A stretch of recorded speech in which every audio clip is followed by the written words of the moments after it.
clearing out the people who have a problem with you doing that and letting go, being okay with them leaving your life. Just because you feel lonely doesn't mean your standards are to be diminished. Standards are unattractive to users, okay? They're going to sprint 100-meter dash out of your life as soon as you start putting yourself first, and life will be a lot more peaceful. Hey everybody, welcome or welcome back to the channel. If you are new here, hello everybody, my name is Alyssa, and if you haven't already, go ahead and hit subscribe. Turn on the post notification to be notified of when and what time I post a new video. Let's go ahead and get into this topic. Standards are unattractive to users. Standards are unattractive to users, okay? If somebody is trying to get over on you, if somebody's trying to take advantage of you, they're going to be very upset when you impose boundaries and standards. And you have to take a step back and ask yourself, why?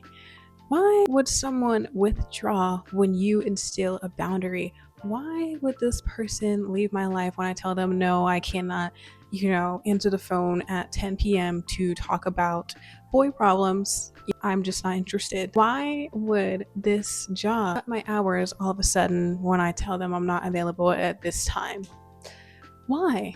The saddest thing about it is some people in your life are there because they're benefiting from the lack of standards, the lack of you not loving yourself enough to instill those boundaries so that you're safe and protected and comfortable. Because that's number one. If you're not comfortable, everything else is unimportant. You have to put yourself at number one, right? Standards are unattractive to users and losers because when you love yourself, you're not going to allow people to walk all over you. You're not going to be someone's doormat. You're going to advocate for yourself. Self-advocacy is going to be number one. And you're just not going to be around for people anymore when they don't have a benefit for your life. And you can call it narcissistic, you can call it self-absorbed, call it what you want. It's called boundaries. It's called loving who you are. Because with that comes self-respect. You respect your time, your energy. It's important to you. So why would you want someone or something wasting that? Why would you invest your time in something that is diminishing and you're going to be depleted at the end of it? Why would you do that?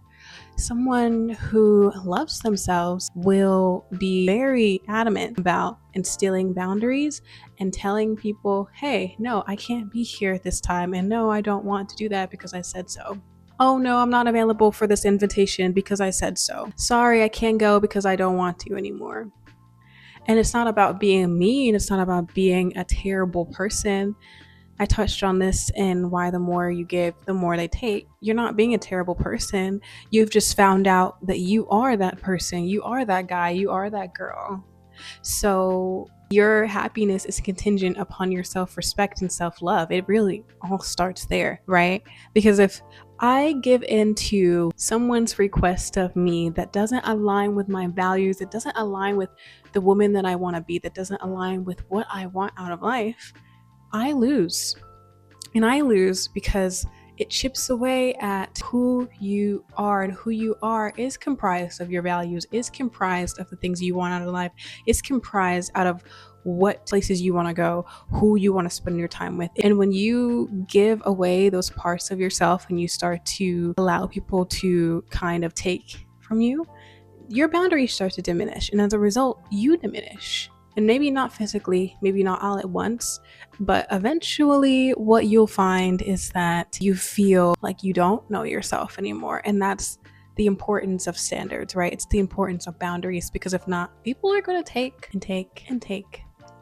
So standards are unattractive to users. If you want to get rid of someone who you suspect only is with you because of the benefit, and by that benefit being they are parasitic because they're benefiting from your depletion, if you want to get rid of someone like that, the quickest way to get rid of them is to instill a boundary or voice a standard or just say no.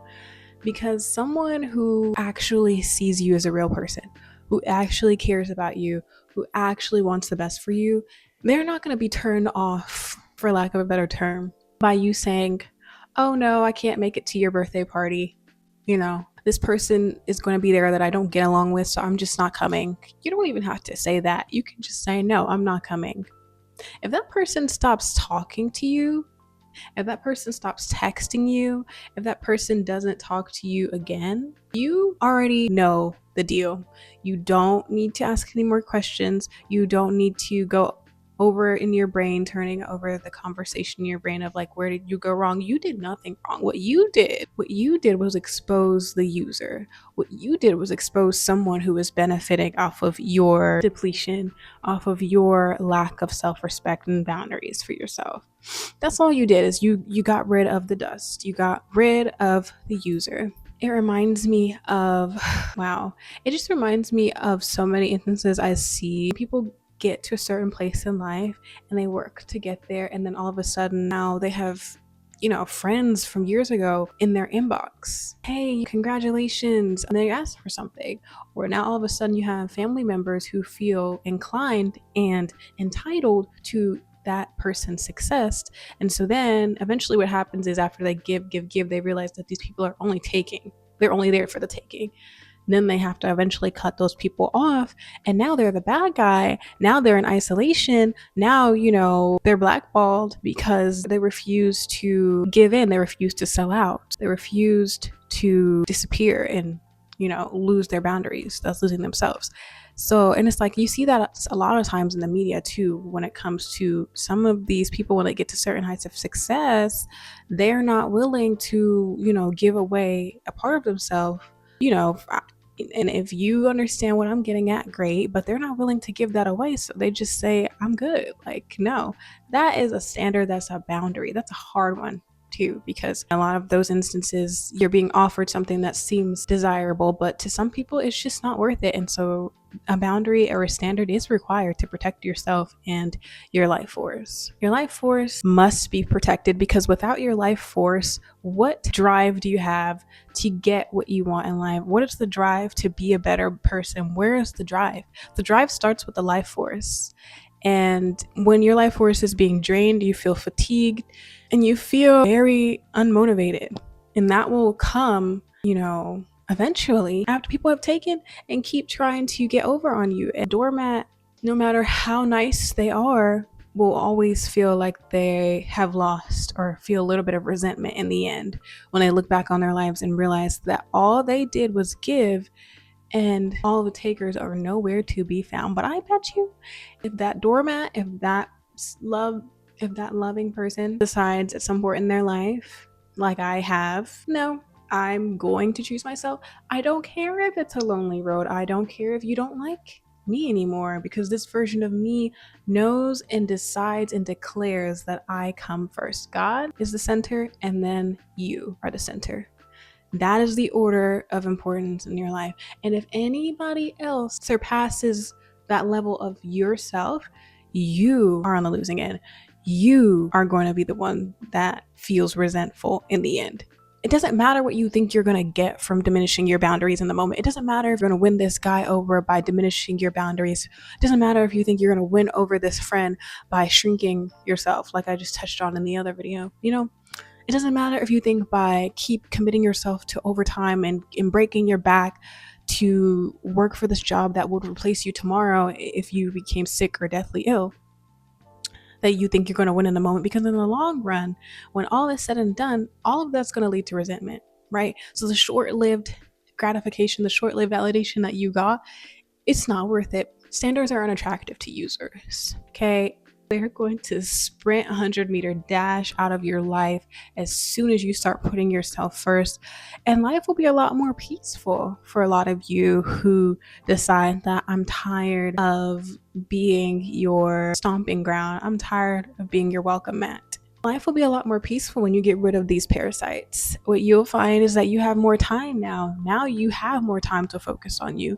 Now you are able to actually pursue the life that you want to pursue, because the users that were draining your life force energy are gone. And now your vitality, a lot of you are finding that you're sleeping more quality, getting more rest, and eating better. And all of that comes into alignment once you take control of your life. And by taking control of your life, you gotta start with you. You gotta start with spending time with you.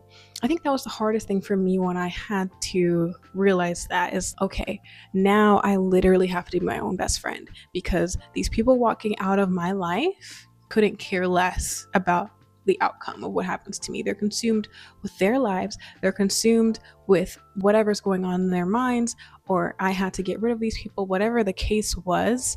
People are going to walk out of your life sometimes when you need them the most. And that's why attachment is a finicky, dangerous game. For example, I could be attached to this water bottle, very attached to it. I spent a good amount of money for it. Keeps my water cold throughout most of the day. Give me 1 second. I wasted all of that on my shirt. Please ignore that. I could be attached to that water bottle, but the bottom line is it will degrade. Or maybe if it doesn't degrade, it just gets old. Or maybe if it doesn't get old, I lose it. Or maybe if I don't lose it, I just find a better one and then I don't use it anymore. So the attachment to the water bottle is silly. The attachment to any object is super silly. And to people, I think that it's nuanced, because we obviously value people over things, right? Things are inanimate. They're not real. They don't have consciousness. But when you attach to someone, I want you to understand that you just gave them your power. I don't even know if this is the right quote, so don't quote me on it. But I think Robert Greene talked about this in one of his books. The first person to give in, which is usually the first person to attach in any type of like relationship or like connection, loses the power. If that doesn't tell you something, I don't know what will. Because in the past, getting attached to a person, eventually they're going to let you down, because we're human. None of us have supernatural capabilities of just being perfect all the time. If you do, you are not human. If you do, I highly suspect you are not human, because we're going to let someone down at some point. Not everyone can be pleased. Hey, Milo, you have to realize not everyone can be pleased. You're going to let someone down at some point. And being okay with that takes a lot of maturity.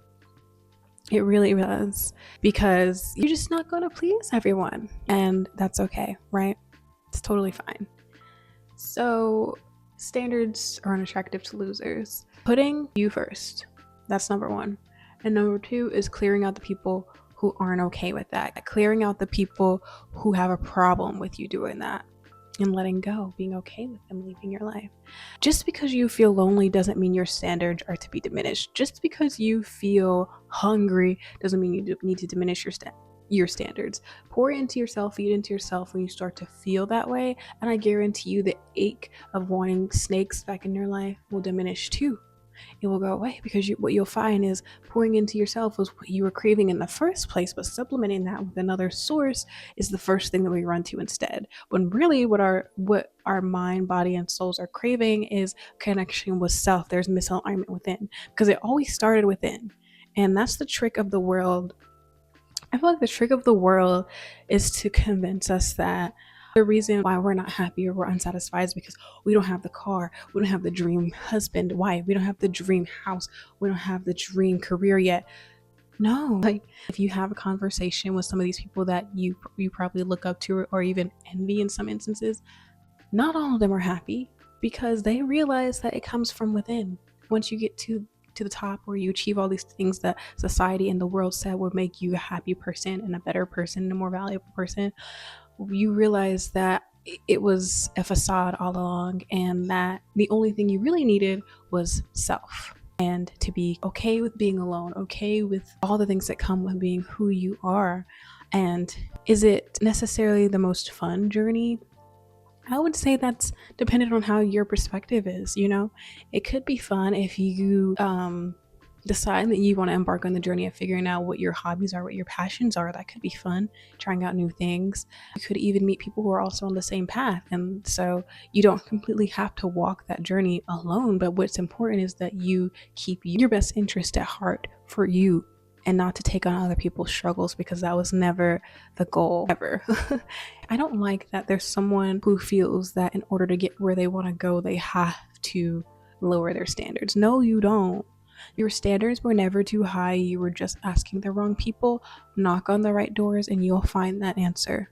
I guarantee you, but you have to keep yourself grounded at the center of it. And remember who you are. Don't let people tell you who you are. You know who you are. You know, someone can come along and tell me, oh, I bet you do this. I saw you do that. If I don't identify with that thought, then that's not true to me, and it doesn't get to me, and it doesn't affect who I am or how I see myself. That's just point blank period. It really comes down to just remembering who you are. Hi, baby. It really does. Standards are unattractive to users. I'm about to get off here, you guys, but if you enjoyed, definitely rewatch. Do what you need to do. You can play this in the background while you're working or just whatever you need to do to get through it.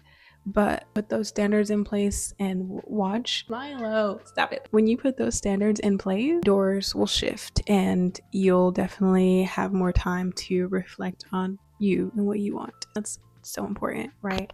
Because if you don't know what you want, this world will tell you what you want. So I hope you guys have a great day. Milo's rubbing up on my legs, so he's just giving me some love. Just enjoy your day or your night and take care of yourselves. I'll see you guys in the next video. Peace. Bye.